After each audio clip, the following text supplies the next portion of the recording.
You know what it is. It's the top 10 horror movies, thriller movies of 2023 so far. Starting with the worst one, Infinity Pool. This one came out so early in 2023, I try to pretend it didn't happen.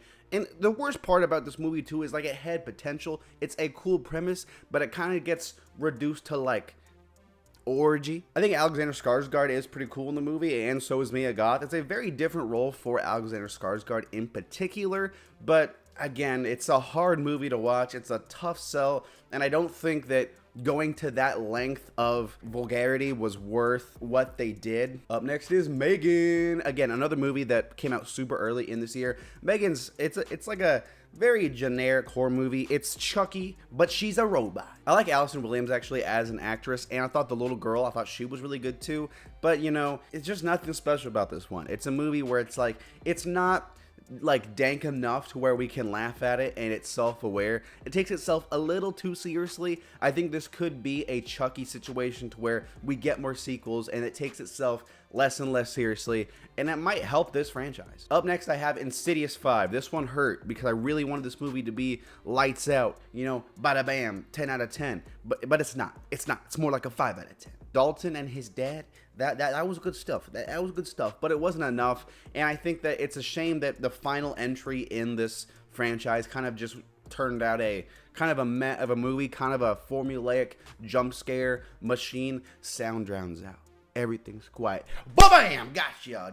Good old jump scare. Also, it kind of like raises a lot of questions about the further, where you're like, what the heck? The further? That no further makes any sense, you know what I'm saying? After that, I have Renfield. I think Renfield's a fine movie. Renfield's a solid time. Renfield's like a solid 6 for me. Nicholas Hoult is such a good actor. Dude's so underrated. There are some other characters in the movie that aren't that good. I'm not gonna name names, but you might know who. Awkwafina, that's who. Or her character, I don't even know her name. The best part of this movie, though, is Nicolas Cage. You might be thinking, hey, that's a comedy, bro. That's not a horror movie. That's not a thriller. I'm going to count it, mainly because I needed 10 for this list, and I ran out. I only had 9. But, you know, there are some jump scare action. There are some moments of tension, moments of thriller. So I'm going to count it. Movie, not amazing. You don't have to watch it, but it's not horrible. Not horrible at all. Up next, though, I have The Haunted Mansion. Oh, okay. Hear me out. I know what you're saying. That's not a scary movie either. That movie's for kids, for people that went on the little ride at Disneyland. Well, I really needed 10, and I just, top 9 didn't sound good. But hear me out. The movie's called The Haunted Mansion, so it has to be a scary movie, right? That's like it's like having a movie called like The Scary Shack, and it's unless it's like a basketball movie. That'd be interesting. But no, again, there are some jump scares actions. You know, horror for who? I never said who. Horror for me, horror for you, horror for a baby, for my grandma? Who knows? I never said. The best part of this movie, the best redeeming part of this movie is Lakeith Stanfield as the lead. Dude is way too good. Dude like goes way absurdly hard. It's like probably the best acting performance of every movie on this list. It's insane. Like legit one of the best performances of the year. And I like that the movie, like, they tried to make him interesting, and he is an interesting character. Some of the other characters here are fun from various degrees. Danny DeVito's fun, Rosario Dawson. A little bummed Jamie Lee Curtis wasn't in it more, but like no sweat. After that, I have Knock at the Cabin. Again, this one early from 2023. My man Dave Bautista, he puts this movie on his back like Santa Claus and his big sack.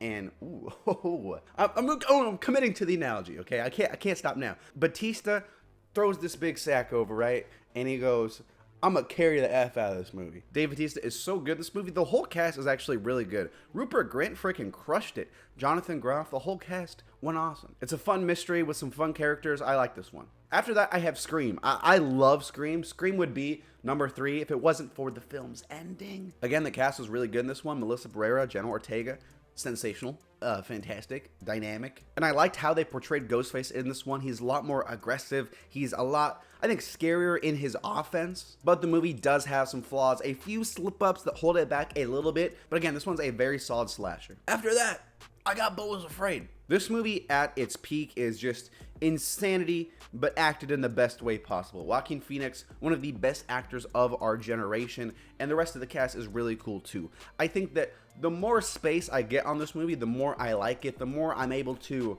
appreciate what it was trying to do and what it accomplished for the most part. The themes are pretty interesting and they're pretty unique, and from a visual standpoint, I think Ari Aster is as good as they get. Number 2 though, I have Evil Dead Rise. You know what I'm saying? Something's rising, and it's not The Dark Knight, it's Evil Dead. This movie, again, I'm not gonna say like it's some pillar of horror, like it's gonna be this classic that we all look back on and remember for years and years to come, and we study it, but it's just a very well made and solid film. There are a few cliches, a few slip ups. It's not perfect, it's far from perfect, but what it accomplishes is it's just damn solid. Everything is solid in the movie. The acting is good, and the main performance is terrific. Deadeye Ellie, amazing performance. It's shot well, the music is cool, there are some really fun sequences, some really disturbing and like just like little slimy sequences. I think this is a great film. You know, you pop it on, hey guys, let's watch a horror movie. You throw it in, it's gonna dazzle the crowd. I'm just saying, it's a fun watch. It's not fun in like the sense it's like fun, but it's like you're fun, you're all like all scared to go. And number 1 though is the one I've actually seen most recent on this list, so maybe it's recency bias, but I'm going to talk to me. This film I think is a film that, you know, again, kind of like Evil Dead, you've seen this kind of like demon movie before, something like that, but it is still unique. It is a fresh twist on it. The main performance in Sophie Wilde is one of those ones where you're like, okay, so we have a new actor who's gonna crush it. Like, that's cool. It's one of those ones where you watch an actor and then you're like, okay, now they're here to stay. Now they're here to go crazy. I really hope she gets that going forward because she was terrific. Again, the directing is cool, the sound design, and it's such a brutal movie. And again, I like that it kind of introduces some new lore, right? I love like that Insidious 1 lore of like, what is the further, what are the rules, why do things happen? I love just the intrigue around this, like this creepy hand. Talk to me.